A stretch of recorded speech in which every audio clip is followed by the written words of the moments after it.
अब मथुरा का इतिहास क्या कहता है वो देखना चाहिए, और मैं आपको बहुत पीछे ले जा रहा हूं, एकदम शुरू से शुरू कर रहा हूं। महमूद गजनवी मुस्लिम आक्रांता था।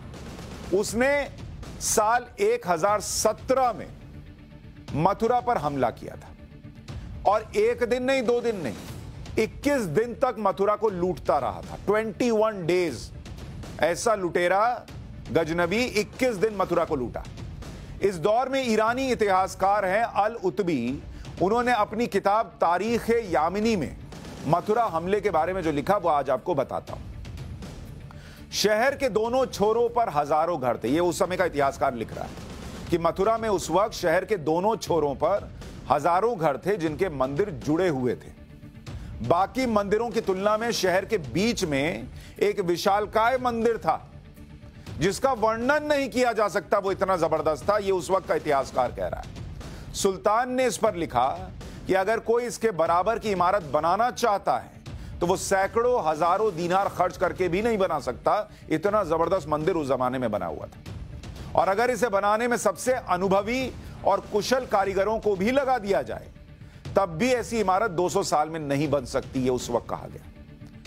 मूर्तियों में से 5 मूर्तियां लाल सोने से बनी थी और 15 फीट ऊंची थी। मूर्तियां हवा में बिना किसी आधार के थी। इनमें से एक मूर्ति के आंखों में 2 रूबी लगी हुई थी आंखों में। अगर कोई ऐसा बेचना चाहे तो उसे 50,000 दीनार तक मिल सकते हैं उस जमाने में। दूसरी मूर्ति में सफायर लगा हुआ था जो पानी से ज्यादा साफ था और क्रिस्टल से भी ज्यादा चमकदार था। ये इतनी बड़ी और वजनदार मूर्तियां थीं कि इन्हें बिना तोड़े इनका वजन नहीं मापा जा सकता था। सुल्तान ने आदेश दिया कि सभी मंदिरों को जला दिया जाए और उनकी जमीन समतल कर दी जाए। यह तारीख यामिनी में उस वक्त के इतिहासकार ने मथुरा के बारे में बताया और उस वक्त बनी भव्य मंदिर और उसकी मूर्तियों के बारे में बताया। 1017 में महमूद गजनवी ने जब मथुरा के मंदिर तोड़े, उसके 100 साल के बाद करीब 1150 में कृष्ण जन्मस्थान पर फिर मंदिर बनाया गया। मतलब वो तो आपने सुना ना, उसने कहा कि सब तोड़ दो, समतल कर दो, करके चला गया भाई। कृष्ण जन्मस्थान पर फिर मंदिर बना 1150, मतलब करीब करीब 100 साल बाद। लेकिन कुतुबुद्दीन ऐबक और फिरोज तुगलक के शासन में इसे फिर तोड़ दिया गया। लेकिन फिर मंदिर को बनाया गया जो सिकंदर लोदी के शासन के पहले तक बना रहा। मथुरा के मंदिर को सिकंदर लोदी के 1489 से 1517 के शासन के बीच फिर तोड़ा गया।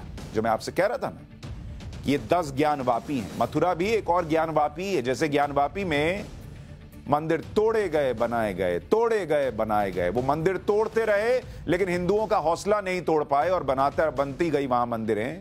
वैसे ही मथुरा में ये आते रहे बाहर से, तोड़ते रहे, लेकिन किसी तरीके से हिंदू जो है वो मिलकर मंदिर बना लेते थे। मुगल बादशाह जहांगीर के समय के एक इतिहासकार अब्दुल्ला ने अपनी किताब तारीख दाऊदी में क्या लिखा है सिकंदर लोदी के बारे में, वो आपको बताता हूं पढ़कर। सिकंदर लोदी के बारे में उस जमाने में तारीख दाऊदी में लिखा गया कि वो इतनी ईर्ष्या करने वाला मुसलमान था कि उसने बहुत सारे पूजा के स्थलों को बर्बाद किया और किसी के अवशेषों तक को नहीं छोड़ा।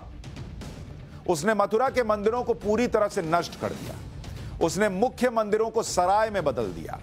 मूर्तियों को कसाईयों को दे दिया कि लो तुम मांस बेचते हो ना, तो ये मूर्ति जो है वो वजन मापने के लिए मूर्ति का इस्तेमाल करना। इतनी उसको नफरत थी हिंदू धर्म और हिंदू धर्म की परंपरा से। मथुरा के सभी हिंदुओं पर प्रतिबंध लगा दिया गया उस जमाने में कि वो सिर और दाढ़ी नहीं मुड़वा सकते। लेकिन इस भयानक दौर के बावजूद मथुरा में भक्तों का आना जाना नहीं रुका। भक्तों के सहयोग से मंदिरों को फिर से पूजा पाठ करने के लिए फिर से स्थापित किया गया। मतलब जो कामचलाऊ मंदिर जो होता है वो उस तरीके से बनाया गया। भाई ऐसा शासन है, मूर्ति उठा के कह रहा है लोग कसाई को कि तुम इससे जो है मटन बेचोगे तो वजन कर लेना। उस आदमी के राज में आसान था, लेकिन फिर भी इन लोगों ने हिम्मत दिखाई।